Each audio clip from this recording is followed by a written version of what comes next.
Kecewa tidak didukung dalam Pilkades, seorang calon kepala desa di Ciamis, Jawa Barat menyuruh sejumlah warga memindahkan jenazah seorang warga yang dimakamkan di tanah miliknya. Alasannya, jenazah ini adalah seorang anggota tim sukses dari calon kepala desa lain. Tidak hanya itu, calon kades yang kalah ini juga menutup akses jalan menuju area pemakaman umum menggunakan bambu. Calon kades nomor urut 4 ini kecewa karena tidak didukung oleh warga hingga akhirnya kalah oleh calon nomor urut 2. Yang menutup sama, yang memerintahkan menutup karena jalan ini kepunyaan beliau adalah nomor 4.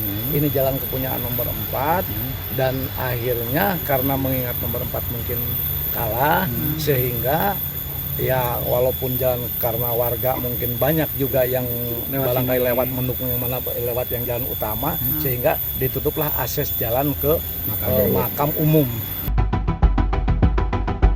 Permasalahan ini mendapat perhatian tokoh masyarakat, polisi, TNI, hingga Pemkab Ciamis.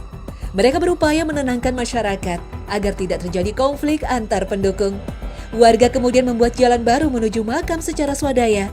Mereka mengaku enggan memperpanjang perselisihan demi kerukunan warga. Seseorang yang kecewa, lalu marah dan emosi, seringkali akan menimbulkan dendam. Padahal syariat Islam melarang umatnya untuk memiliki sifat pendendam. Mengapa? Karena sifat pendendam hanya akan membuat seseorang kehilangan akhlaknya dan membuat dirinya semakin jauh kepada Allah Subhanahu wa taala.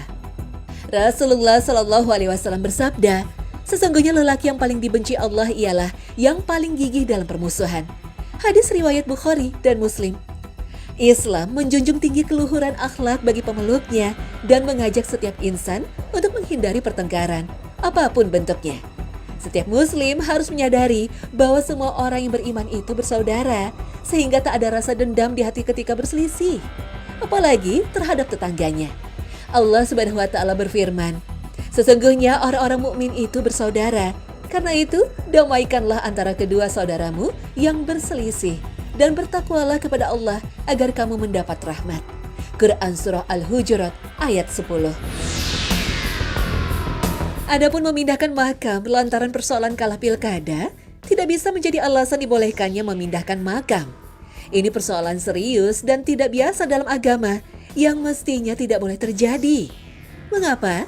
Karena sebenarnya memindahkan makam dalam hukum agama itu pada dasarnya dilarang, tidak dibenarkan.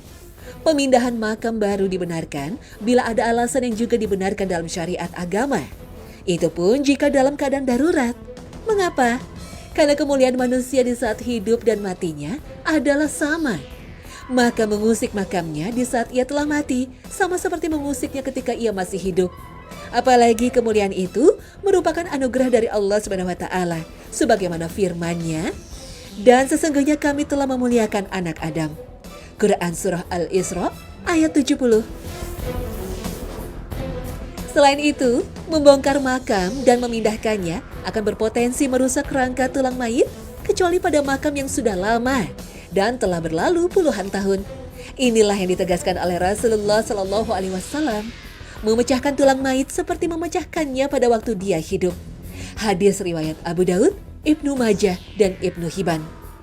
Lalu dalam kondisi apa dibolehkan memindahkan makam jenazah itu? Mayoritas ulama yang membolehkan membongkar dan memindahkan makam berdalil dengan hadis Jabir bin Abdullah radhiyallahu anhu yang menuturkan bahwa Rasulullah Shallallahu alaihi wasallam mendatangi kuburan Abdullah bin Ubay bin Salul dan memintanya untuk dikeluarkan lagi sehingga diletakkan di lututnya dan ditiupnya dengan ludahnya dan diselimuti dengan pakaiannya. Hadis riwayat Al-Bukhari dan Muslim. Menjelaskan hadis ini, Ibnu Hajar dalam kitabnya Fathul Bari mengatakan, hadis ini menunjukkan dibolehkannya membongkar kuburan untuk kemaslahatan dan kepentingan mayit, seperti menambahkan keberkahan kepadanya, seperti yang dilakukan oleh Rasulullah Shallallahu alaihi wasallam. Jabir bin Abdullah radhiyallahu anhu juga menuturkan, seorang laki-laki dikuburkan bersama dengan bapakku. Namun perasaanku tidak enak, hingga akhirnya aku keluarkan beliau dari kuburan, dan aku kuburkan beliau dalam satu liang kubur sendiri. Hadis riwayat Al-Bukhari.